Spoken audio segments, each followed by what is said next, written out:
What is up, everyone? JD here. I hope you're doing well today. Today, we're going to be taking a look at my Jack Wolf Midnight Jack. Let's get into it.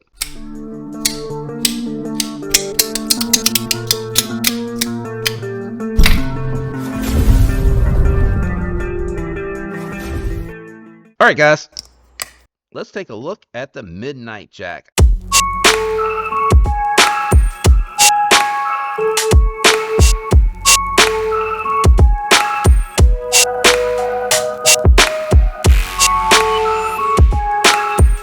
I got this one in on a trade. So we're going to do some size comparison. I'm not going to do profile. Should we? Yeah, let's do profile comparison. Weigh the knife, and then we'll jump into my thoughts and impressions with this one. Let's bring out a couple of folders first. Budget, we have the Migeron Moriarl. This is also going to be very comparable in length to the Bug Out, in case you were wondering. Here it is against the Civivi Bull Tusk, also very comparable to a Rat 1. I've mentioned the comparables because I've had people tell me they want more current knives for size comparisons, and then when I switched, I had people tell me that they want more common comparisons. So I'm referencing the knives that these are comparable to, meaning equal length, so that you get an idea irregardless of which one you're familiar with. I'm not going to keep going back and forth, and I don't want to throw 1,000 knives out here for size comparison, guys. I really, really don't. We're going to bring out two USA-made knives, the Para 3 Lightweight, which is one of, if not the most popular knife out there, in my opinion, and then the Spyderco Shaman, which is comparable to a PM2, since I don't have a PM2 because I like the Shaman better, because the Shaman is better for me. There you go. Size comparison, no surprise. Modern traditional slip joint, guys, it's going to be very, very small. Let's just really quickly, actually, let's do measurements first. So let me grab my ruler that is underneath a bunch of crap over here. Move out of the way, guys. Y'all are in the way. Coming in with a 2 3/4 inch length blade with just shy of that, like 2.5, maybe 2.6 cutting edge. I think I'm right under there, and just shy of 6 3/4 as far as length. So, you know, it's pretty comparable to. Oh, let me grab a hedgehog. Okay, grabbed one of my hedgehogs. What the heck? Hedgehogs. In case you're more familiar with that, it's got a little bit more length, both handle and maybe not blade. Hold on, that's a little tough to tell.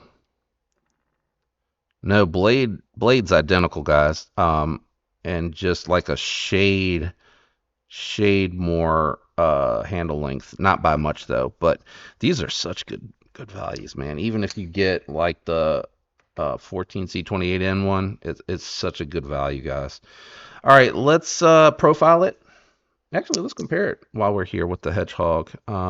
Hedgehog is definitely going to come in thicker. I do think ergonomically this one is superior as far as when I cut with it. But there you go. And Moriarl. I know it's kind of ridiculous, I guess. And then Para 3.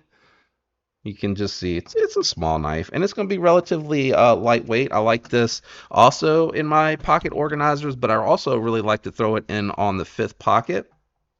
2.5 ounces, super lightweight. I am flying through this stuff. Oh my gosh. Let's jump into my thoughts and impressions on this one, guys.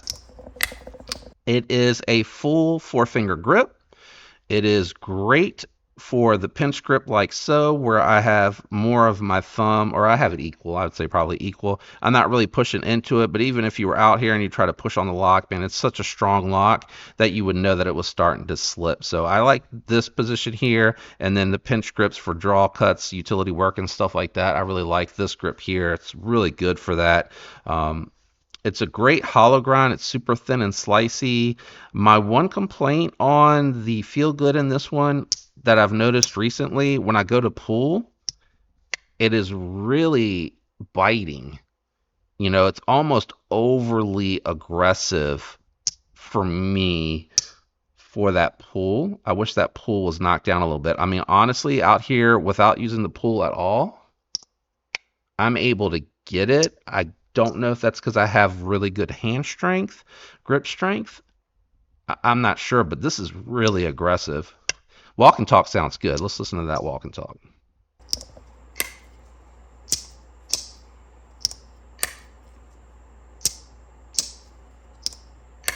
Really good walk and talk, nice snap. This one's still breaking in a little bit. I did just slightly oil a little bit around the pivot to help with that break in, but I did not loosen the pivot at all. Let's kick it down and run it through the gauntlet. All right, we're in the garage. We got the Jack Wolf Midnight Jack, and we're just going to check to see how this one performs. I have used it a little bit, so it might be a little bit of stropping that's needed on it, but we're going to go ahead and run through it anyway. Not really the best blade shape for the tabletop cutting, but we're just going to go ahead and run it through anyway. Yeah, it's going to have a little bit of an issue getting through the end there, especially because I have so many nicks on here already. Yeah, it's a little bit of a challenge on the tabletop. A little bit better with the power grip. Clean cut until you get to the bottom, and then it just doesn't have enough to push through. Oh, it went way through. You needed to put a ton of pressure to get through that zip tie. Let's see here. Yeah, it's just not enough belly to get down on the table. Still a clean edge. Just really hard with slip joints to do that type of work, in my opinion. Let's go ahead and move it on over to the cardboard, which I think it should eviscerate these just fine. It's single ply cardboard, as you can see there. And I usually, when I'm trying to do controlled cut, I usually hold it like this. But for this, we'll just do simple, straightforward cut. I'm gonna have to take this and do it before we take it back to the paper, because if there's any glue on the blade's edge, it'll definitely show. It'll grab that paper. Okay. Feels really good. I know this is a really long piece, so I'm trying my best to go slow so I can catch it all on camera for you, but it's fairly comfortable. I do feel with my thumbs kind of hanging over, I feel like the real bitey edges on the actual back of the blade. But outside of that, a little bit on the edges here as well. Not quite so chamfered. It's definitely more of a squared off type of body. But it moves through the paper nicely. You can see where the tape is stuck on it. So I'll de-glue it when we're done with these pieces, and then we'll test it on the paper just to see how the S90V's heat treat is holding up. So this one's more of a narrow, but this is older cardboard. It's been sitting out here a long time, so it's kind of buckling on that initial bite. Let's do a couple of pieces of draw cut here. Yeah, you see how it skipped over that piece? That's the where the cardboard's been sitting. Plus, I think I'm on the fold, but it has a really nice chip on it. It definitely is breaking through cleanly. Let's do a couple more regular cuts. Now that we're past that, I need to get some gloves with some grip on them.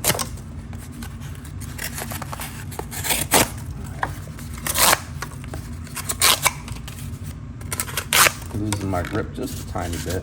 A couple more draw cuts. Yeah, so really nice. I'm gonna run de-glue it real quick. We'll check it on the paper. You know, I always get asked what I use. I use Goo Off, but I found after I bought this, I'm trying to use this bottle up. I found after, probably should just leave it over here. After I bought that, I'm trying to get through that container, which I don't use it a ton, but I found that they make wipes after I bought that. So let's just see how the S90V performed. Yeah, a couple little blemishes. Will it go straight through? No, it catches. So let's just do a quick strop. No surprise there. Factory edge.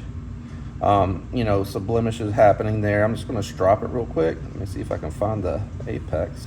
Let's see now. Yeah, I think it was just a little bit of a burr that I probably missed when I was chasing it during the strop, because it feels really good now. It's definitely 100% catching. Oops. Yeah, so a little bit harder than I thought it was too, to be honest with you, because I ended up having to do 16 strops total, which got it back, but it could probably perform better on an aftermarket edge or my own edge, But honestly, it's not really that bad. The paper is folding there a little bit. But I may put my own edge on here. It's a little hard sometimes to tell with those factory edges, but it feels okay. It's tearing slightly, so it could be that I just need to strop it a little bit more, but let's go ahead and kick it back up to the desk. So there you go, just some cutting with it. Like I said, ergonomically, it's fine. It's a little sharp where the carbon fiber stops, and I did notice that I could feel the triple fluted bolsters a little on the fingers.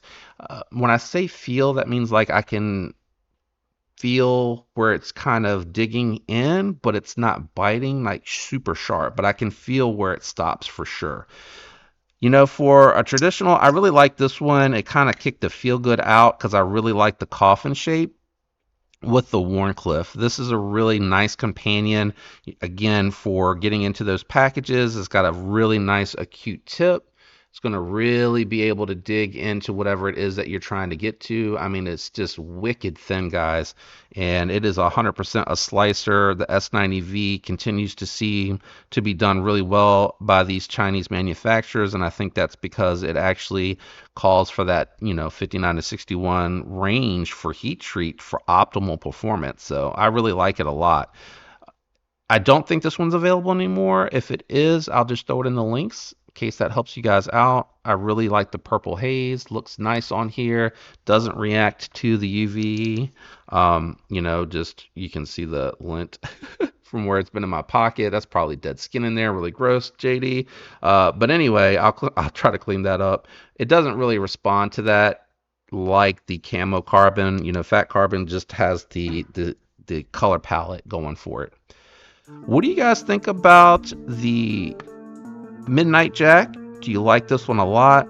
I asked Ben if he thought about doing like what you saw from QSP with the Hedgehog. They have more budgety materials, and he's a loyal guy. He likes working with the vendor because he has the relationship, and I respect that.